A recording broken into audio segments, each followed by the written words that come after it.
mereka kira-kira bisnis apa sih yang selain selain trading misalkan ya, teman-teman di sini yang kira menjanjikan?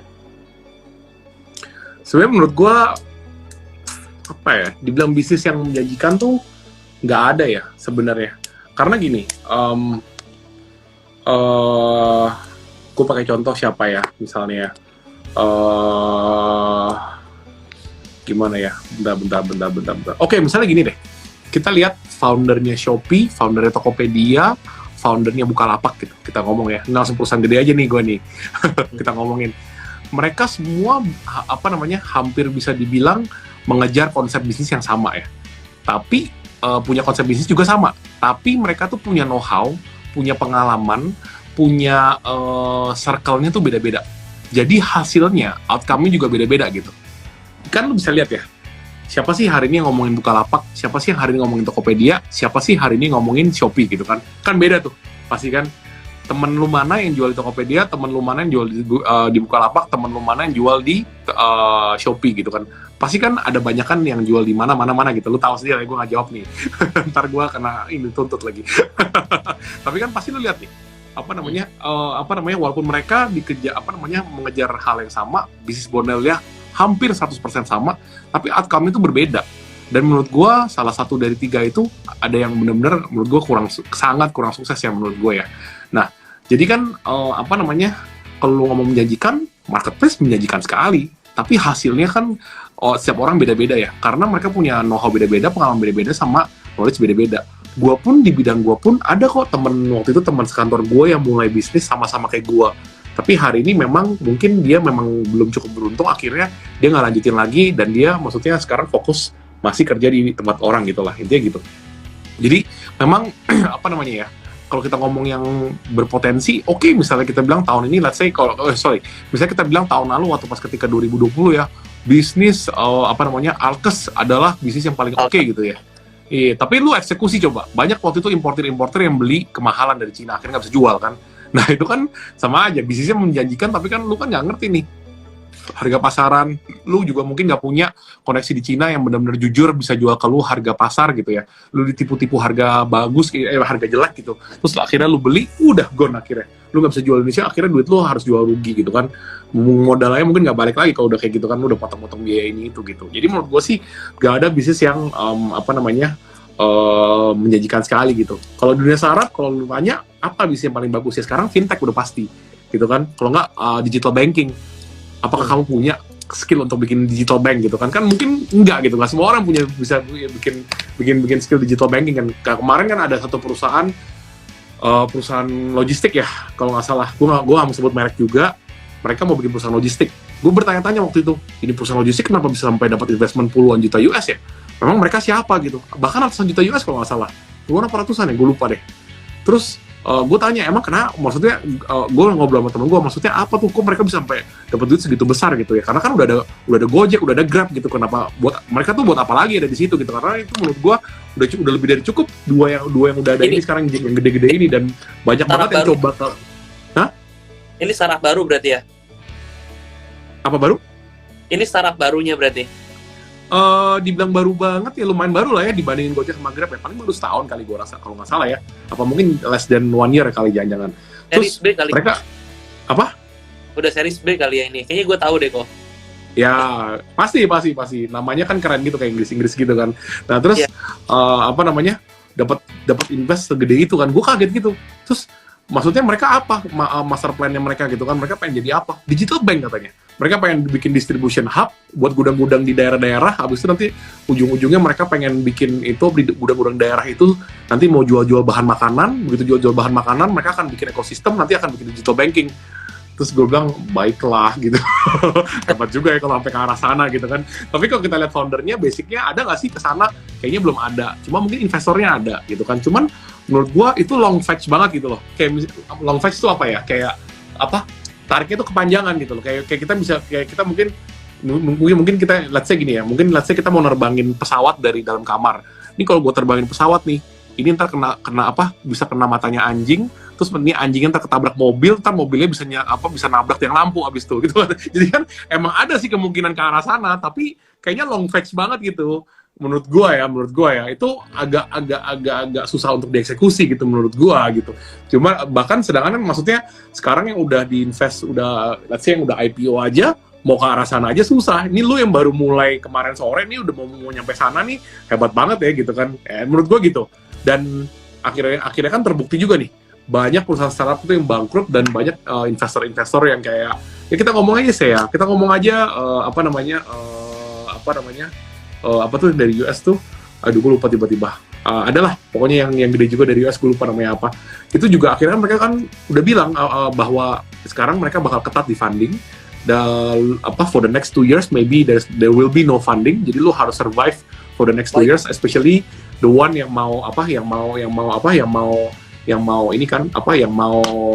yang mau cari fund dalam 2 tahun ini, lu harus coba survive dulu untuk the next 2 years gitu kan, 24 months, karena there's big possibility there will be no funding gitu kan kata dia bilang. Jadi memang udah kelihatan yang udah ada ini kan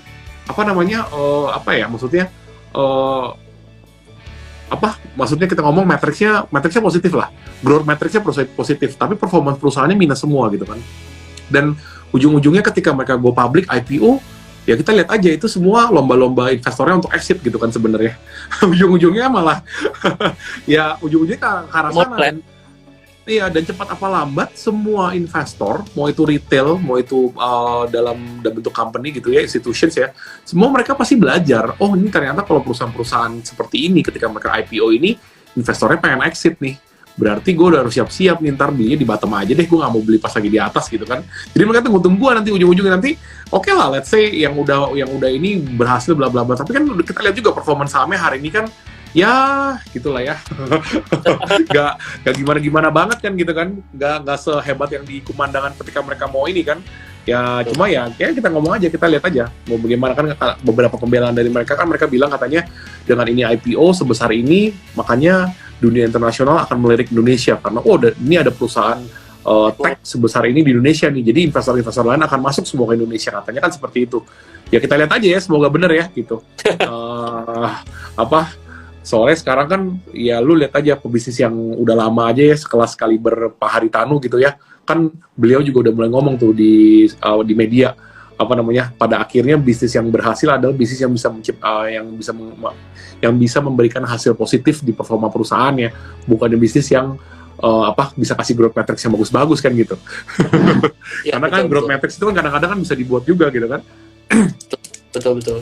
Itu dari Y Combinator, betul kok. Y Combinator dia mention mengenai dari startup kan. Dan tadi kayak contohnya dari SoftBank juga sama, dia mengalami penurunan harta secara cepat karena tadi valuasi dari beberapa startupnya akhirnya nggak menunjukkan performa yang baik, growth-nya tinggi ya betul. Tapi masih merugi kayak gitu kan. Ini tadi kita nggak bisa jualan perusahaan atau bertahan di perusahaan yang rugi kalau misalkan memang cash flow-nya memang nggak kuat gitu kan. Sekarang tren-tren dari VC mulai beralih kepada sesuatu yang memang bisa menghasilkan profit buat para startup. Ya tadi benar-benar harus bisa menahan kayak gitu ya, mungkin setahun 2 tahun untuk mendapatkan funding lebih lanjut. Nah sebetulnya kalau misalkan tadi diceritain sama Kotama, yang pertama tadi gua nangkep bagaimana teman-teman yang sekarang ya mungkin lagi nonton juga, nggak ada yang benar-benar instan, semua butuh proses. Ya kalau misalkan teman-teman pengen berjuang, ya sama-sama belajar, nggak hanya dari luar saja, tapi teman-teman juga benar-benar cari lebih dalam, kayak gitu kan, mengenai sistemnya seperti apa, dan jangan takut ya tadi untuk mungkin kayak Kotama ya, untuk mencoba, kayak gitu kan, tanya-tanya juga, kayak gitu kan, dan penting banget punya etos kerja yang benar, kayak gitu kan. Teman-teman punya integritas yang bagus ya kan, lu punya integritas yang bagus, terus ada giat bekerja, kemudian punya citra yang baik ya, nama baik ya kok ya, kayak gitu, dan connection yang bagus, akhirnya itu yang menunjang Kotama bisa sukses sampai kayak gini juga, kayak gitu. Intinya kalau kalian itu image kalian bagus, integritas kalian bagus ya, kenalan kalian banyak, percaya sama gue deh, uang itu bukan masalah. Detik ini, mungkin malam ini atau besok ya, kalau gue punya bisnis baru, gue 100 M-nya gampang banget, besok udah kumpul pasti langsung. Iya. Jadi halo? Paling penting ya tadi ya, kedengeran aman ya? Ya. Noted. Kalau misalkan Koko sekarang ibaratnya di depan teman-teman yang lagi nonton sekarang, milenial ya, Gen Z juga yang lagi berjuang bangun bisnis, ada nggak tips masukan dari Koko sendiri? Oke, paling gini ya, yang gue mau pesen ke teman-teman ya, kalian tuh harus belajar terus. Dunia ini besar banget dan kalian tuh udah dianugerahin kemudahan untuk mencari informasi itu gampang banget sekarang. Tinggal one click away lah sekarang ya. Kalau menurut gue udah gampang banget lu cari informasi. Jadi lu harus belajar terus karena sekarang itu tidak cukup hanya kerja keras. Sekarang itu zamannya lu harus kerja keras dengan pintar gitu. Kalau zamannya gue mungkin kerja keras aja masih bisa lumayan works ya, 10 tahun, 12 tahun lalu ya. Tapi zaman sekarang itu kalau menurut gue harus kerja keras dan pintar, lu baru bisa sukses karena lawan-lawan kalian itu sukses semua. Terus kedua, yang menurut gue paling penting ya, kalian itu tuh harus bisa jaga integritas diri kalian gitu. Karena menurut gue banyak banget ya anak-anak zaman sekarang ini nih tidak mementingkan hubungan personal sama orang gitu. Yang penting tuh mereka dapat uang dan ya udah bodo amat gitu, mereka nggak terlalu peduli lagi. Itu menurut gue penting sekali karena kalian ini masih muda nih, baru lulus. Kalian ini akan berurusan dengan orang-orang seumur gue nih. Orang-orang seumur gue ini 10 tahun lagi akan mengendalikan ekonomi secara makro di Indonesia menurut gue. Karena bukan gue yang mengendalikan, cuma maksudnya generasi gue gitu. Karena generasi gue ketika 10 tahun lagi dari sekarang itu berarti itu udah 44 tahun. Gue udah 34 tahun ini. 44 tahun, 45 tahun bisa dibilang bisnisnya udah besar. Tuh kakinya udah banyak banget tuh di mana-mana. Jadi bisa dibilang tuh mereka yang mungkin let's say mereka tuh jadi ini kali ya, pelumasnya ekonomi nih. Mereka tuh benar-benar bisa ngegerakin ekonomi gitu. Nah, lu akan dealing sama orang-orang seperti itu. Nah, lu jadi orang-orang gua ini paling penting banget tuh hubungan personal emosional gitu.